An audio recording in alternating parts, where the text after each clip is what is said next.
G'day Legends, I hope that you're doing really well. Now, it's been a few days since I've updated you, but a lot of progress has been very slow on the front line and not that much news coming out. But we are going to talk about some changes in tactics, have a look at where the maps have actually shown some changes, some news, some things about the Pentagon and their accounting team. But firstly, Legends, today I'd love to thank the sponsor of today's video and a sponsor of my channel overall, Galaxy Lamps. And they saw that I was having a hard time on YouTube and they put in and thought, well, we'll support Willie, but we'll also help him relax and send him the Galaxy projector too. What has done a lot for me. It brights up the room. It looks beautiful. I'm reading this book at the moment by Stephen Hawking. It's a little bit out of my depth talking about universes and galaxies, black holes and everything. I'm about halfway, 3/4 through, but I think I've picked up 1 or 2 chapters. But when I put on my Galaxy projector, read this book, it feels like I'm there. It also helps me relax after a long day going through this or at work. They can also make great gifts, but it just lights up any space and adds a beautiful touch. With multiple projections you can put all throughout your room, from galaxies, nebula, literally everything. So if you'd like to get yourself one, galaxylamps.co/WillieOAM, and by using the code WillieOAM, you'll get 15% off your order, and those links will be in the comment and the description. Thank you, Galaxy Lamps, for sponsoring this video, and thank you to you guys. So let's start with this from the British MOD. Intense fighting continues in sectors of southern Ukraine. However, over recent weeks, Russia has continued to expend significant effort building defensive lines deep in rear areas, especially on the approaches to occupied Crimea. This includes an extensive zone of defence of 9 kilometres in length, just under 6 miles, 3.5 kilometres north of the town Armyansk, on the narrow bridge of land connecting Crimea to the Kherson region. These elaborate defence highlight Russia's command's assessment that Ukrainian forces are capable of directly assaulting Crimea, basically saying that if Russia didn't believe that Ukraine could actually assault Crimea, they wouldn't expend the amount of time and effort to actually build this. Russia continues to see maintaining control of the peninsula as top political priority, and we know how important that peninsula is for both Ukraine and Russia. So before we have a look at the maps here, we have Ukraine, the capital of Kyiv, the red areas occupied since 22, and the purple since 14, Romania, Poland, Belarus, and Russia around here. And if we jump across, same map, but if we jump across onto then the ISW, this then shows this significant build-up of where they have been expending so much of this work. And this is where they're talking. This, of course, is Crimea by the black outline, and this is the region of Armyansk and the significant build of these amount of defensive positions at these 2 entry points into Crimea. We've talked a lot about this, that paratrooping is just out of date. That's not going to happen. Ukraine doesn't have the naval power in this region, especially up against Russia, to land a naval assault, although we do know that there are defensive works on some of the beaches around here. But these entrances will be the way into Crimea, and Russia has been putting a significant amount of effort into bolstering and reinforcing the amount of defensive works in there for a potential Ukrainian assault onto that position. So let's have a look down at these maps and talk about what has changed. So today is 1500. This updated today at 1200. So the map is about 3 hours old. So let's have a look on Deep State and see what has been showing changes. So let's go back to the 18th, because I believe that's when we last spoke, and that Ukraine was assaulting down into this region here to the south of Lopkovy, but there was some talk about Russia moving back and forward there. So let's just focus on that region for now, and we do see that it has confirmed that this is now Ukrainian controlled territory. So then let's have a look on the map and see what this is showing. So we have multiple maps from Rybar of this region, and we're going to bring up all 3 just to get a sense of what is happening here over the last few days. And I think Rybar is very interesting because it's showing a big difference on the last few weeks of this offensive between what is Ukrainian and Russian held. So what we have seen is a change in the power here. So from Lopkovy, we saw that it goes 19 on the left, 20 in the middle, 21st on the right. So we have seen that this was grey zone, and we did see in the map before this that Russia did say then they had it back, they launched an assault back against this, but And now it does show on the most recent Rybar map that this has become red area, being back under Russian control. So it does show here that the grey zone was more and then less, and then of course back under Russian control here on the most recent map. What I think is interesting, as that is showing a significant difference to what then the deep state Western sources map is showing. Now, something interesting on the ISW is it is showing this. It's showing this pitted sort of ground where the Dnieper River is, and this is showing areas that have dried out from when we know the Novokhovka Dam was then blown. So let's have a look at some footage of how this is looking now, and this is from that region, and it is just a barren, dried out, almost desert on the riverbed of the Dnieper. So that is where people are pointing out we could see assaults, offensive, defensives, whatever, come across this region. And I think this is looking slightly different. So before we compare the Rybar with this, we're going to compare this to what it looked like 2 days ago, and this is showing very similar to what the Rybar said. So this region here is looking very similar, but in the middle, if we just zoom in one more, you'll see the town name.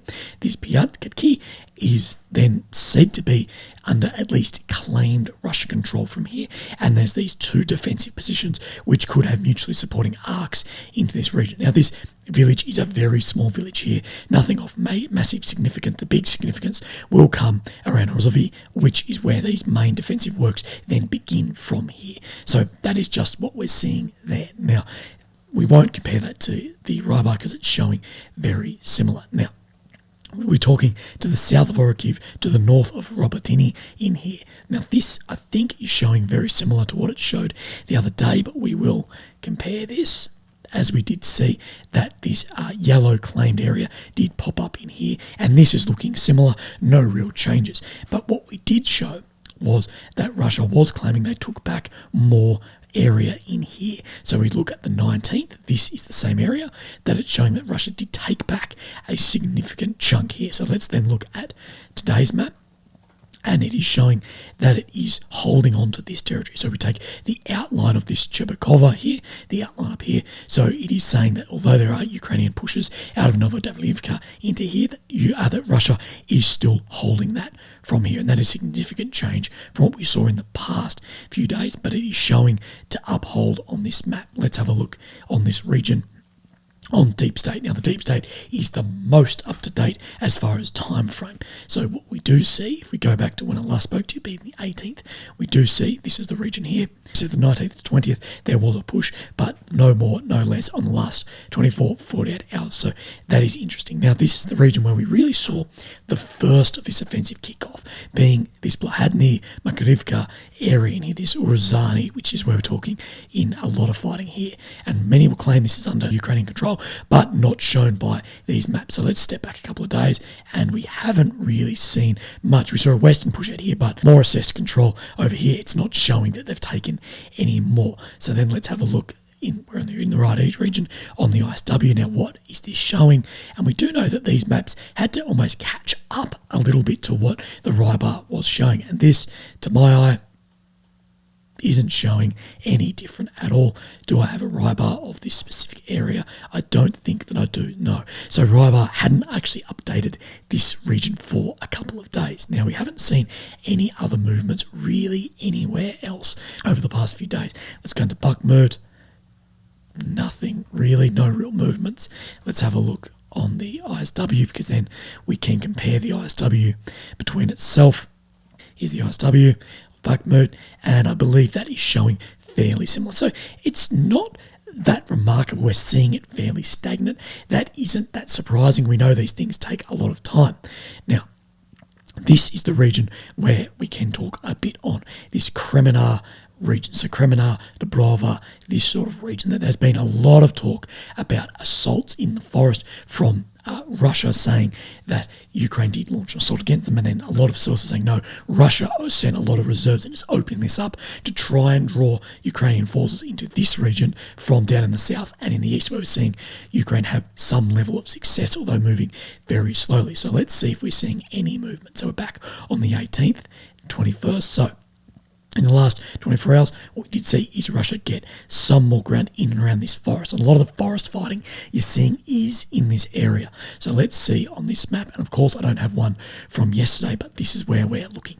So down from Crimea, Dubrova, in and around this region, where we're saying that there is some movement on here. And this could open up a new front. Maybe Ukraine is changing the direction of the offensive into the east in this region to try and draw Russian forces at Bakhmut. Maybe the Russian forces are trying to draw Ukrainian forces at Bakhmut. We don't really know, but we do know there's been a lot more fighting in and around this forest, shown as well by on this Rybar Russian sources map. And this is saying that the Ukrainian forces did make a push in here. This is Crimea here. And one big thing it does show significantly different is that how far into an area like Torsky, it's saying that Russia is significantly more to the west than I think both of these maps are showing. But again, these maps are so hard to line up and where the front line actually lie with the period of grey zone, with the green, with the red. It's very difficult, but we know there has been a lot of assaults in and around this region.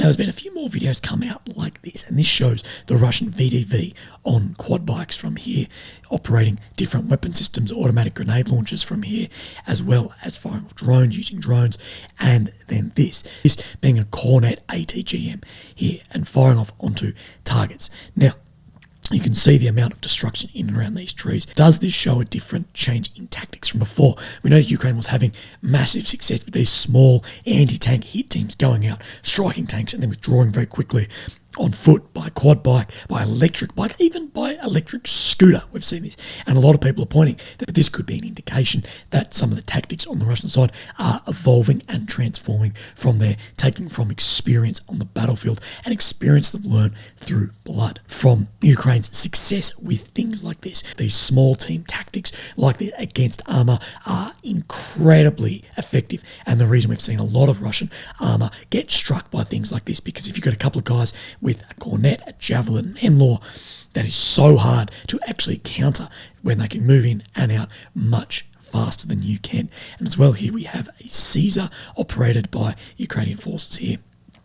And it is a soccer player celebration here, but I'm not sure who it is. It's one of the big ones from here as they're firing the Caesar. And the Caesar is an incredibly effective 155mm fast artillery self-propelled gun here. So very interesting to see them in power as well. We're seeing more and more equipment come into the fold. Now, if you get one thing wrong on tax return, you're in a world of hurt. It is terrible. Every year you need to make sure every single dollar, if the government owes you $1, good luck. If you owe the government $1, good luck. Also, put your bloody running shoes on. But there's been a massive accounting error in the Pentagon. Now, we spoke of this to the tune of high $2 billion, $3 billion in a Pentagon accounting error earlier in the year. Now, today it has been revised back to $6.2 billion. We're going to talk a little bit about this, but this is representative of the Pentagon talking about this here. Announcements earlier this year. During the department's regular oversight of our execution of Presidential Drawdown Authority for Ukraine, we discovered inconsistencies in equipment valuation for Ukraine. In a significant number of cases, services used replacement costs rather than net book value, thereby overestimating the value of the equipment drawn down from U.S. stocks and provided to Ukraine. So there's a few things here we just need to remember before we move on. We're talking net book value and presidential drawdown from here. Once we discovered this misvaluation, the comptroller reissued guidance on March 31st, clarifying how to value equipment in line with the financial management regulation and DoD policy to ensure we use the most accurate of accounting methods. This is either gross incompetence, but I fail to believe that an accounting teams dealing with billions of dollars in the Pentagon can be that incompetent at their job. I don't believe that, although many people will be like, you'd be surprised working for the government, but I don't believe that this was that. I believe this wasn't bad accounting. This was clever accounting. Like everyone who's ever sold anything on Facebook Marketplace, eBay, whatever, know that secondhand things are not worth as much as they are worth new. And like she was saying in this video, that the cost was on replacement or the value of the vehicle when it was new. So, for instance, if you buy a Humvee back in the 80s, it was worth $100,000, say, with inflation, whatever from there. Now it's worth fuck all. They've been used, they've been abused, they're out of date, they're not current. whatever, they're worth whatever, $10,000, say. Then when the Pentagon purchase them to send to Ukraine or send them to Ukraine, they're writing down either $100,000 or even worse, what they're doing is, well, what is the replacement for a Humvee? We're not building more Humvees, we're building Oshkoshes, MRAPs, things like this that cost $1 million. So we're sending a actual valued vehicle of $10,000 and putting it down as $1 million. A great breakdown of this is from Perun's channel, where he talks about how these figures are actually made up. And this, in turn, then means the cause and effect of this is that the Biden administration now has extra money in the presidential drawdown to essentially, and they've essentially freed up some funds in this pool, which then they don't have to go back through Congress to sign off on more funds. And this is where I say it wasn't bad accounting, it was clever, tricky accounting from there, that there's an amount of presidential drawdown where he doesn't actually have to, the Biden administration doesn't have to go back through Congress and the normal methods to get more money out. If they can show that, oh, we actually added this up wrong somewhere, therefore we've still got this amount of money left over to then send into Ukraine from there. Now, Pentagon spokesperson has said it's going to go back into the pot of money that have already allocated for the future Pentagon stock drawdowns. Although these errors do, then bring in a benefit for Ukraine to the tune of $6 billion, if this was done earlier correctly, Ukraine would have had another $6 billion in arms, maybe, that would turn this offensive to how we are seeing. So I don't think this is just pure gross negligence. I think this was somewhat, maybe not done purposely, but now that they've found this error, it's like, right, this is how we can actually draw more funds without drawing more funds. If that actually makes sense, it doesn't add to any money, it adds to what's given to Ukraine, but doesn't add on the total overall. So I think that is some tricky accounting. But this year for the tax return, I want the Pentagon to do mine. So as well, the Ukraine Recovery Conference is underway in London, and delegates from more than 60 countries have attended the conference. So here is Boris Johnson talking about what is then going on. Hi folks, today is the day of the Ukraine Recovery Conference in London. I've taken a particular interest in this subject since 2016, when I, as Foreign Secretary, set up the first Ukraine Reform Conference. And clearly there are huge challenges for Ukraine, for the Ukrainian economy. It has massive potential, but also serious issues that need to be addressed. The structure of the economy, the corruption that has traditionally, I'm afraid, been endemic, all kinds of issues like that. But if we're going to make sure that we get Ukraine on the right path, there is an absolute precondition, and that is that we have peace in. So Boris here talks about the systemic corruption throughout the Ukrainian economic system, as well as that peace is the main thing that we need before looking into this, that before a lot of foreign investment goes in, they're going to want to see peace in the nation. And Boris continues Ukraine. And you can't have peace in Ukraine while that beautiful, wonderful country is under continuous attack by Vladimir Putin and his illegitimate criminal invasion.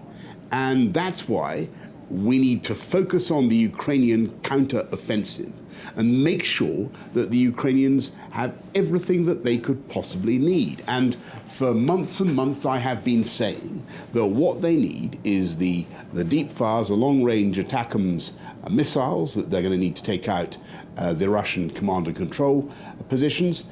And it's also increasingly clear that it's no good just giving the Ukrainians help with armour from the West, armoured vehicles, Bradleys, Challenger tanks, Leopards, and so forth, unless the Ukrainians also have air superiority. And that's why we've got to go back to that question urgently of giving them the F-16s, the planes that they... So Boris here talks about the need for air superiority with the F-16s and the long-range strike capability. What he doesn't bring up is that a lot of that is useless if it can't strike within the Russian Federation. Now, will that bring a new phase to the war and a potential spill as, striking within Russia? Potentially, there's an argument in that. But a lot of this equipment is very, very limited, absolutely crippled if it can't strike within Russian territory. If an F-16 can't strike an air defense system inside Russian territory, then it can't fly near the territory and can't do operations there as well. It can't do seed and deed correctly. So I think that is one of the big things that sort of everyone's skirting around the fact of strikes into Russia with Western equipment are going to be needed to clear this amount of territory, but everyone's really holding off that, as well as those long-range strikes, long-range capabilities. Only really been, it's been talked about from Ukraine as needed since the beginning of the war, but has only come into the fold of the West in the last couple of months, talking of then this counteroffensive. But it's still going to be a minimum 7-8 months before we see those go in, and as well, saying air superiority, even with the 40, 50, 100 F-16s that could roll into Ukraine without the seed and deed capability to strike within Russia, and still taking into account that Russia has 1,000 fourth generation and 4 Gen plus aircraft overall of different variants, of course, that air superiority isn't just going to be like that. And to actually gain air dominant superiority, it'll be still a contested airspace with the missile systems, whatever, especially if Ukraine can't strike itself within Russian territory. AP released this article a little bit about this conference. So Ukraine's allies have pledged several $1 billion in non-military aid on Wednesday to rebuild the country's war-ravaged infrastructure, fight corruption, and help pave the country's road to membership in the EU. And we know that Ukraine has met 2 of the 7 requirements for the EU, but you're kidding yourself if EU or NATO membership is going to come before the end of this conflict. That is just not happening. Now, the World Bank has estimated the cost of the invaded nation's reconstruction at more than $400 billion, a figure rising daily alongside the human toll of Russia's aggression. Politicians from Europe and the US vowed that Russia would one day be made to pay for the destruction, though officials acknowledged that day is some way off.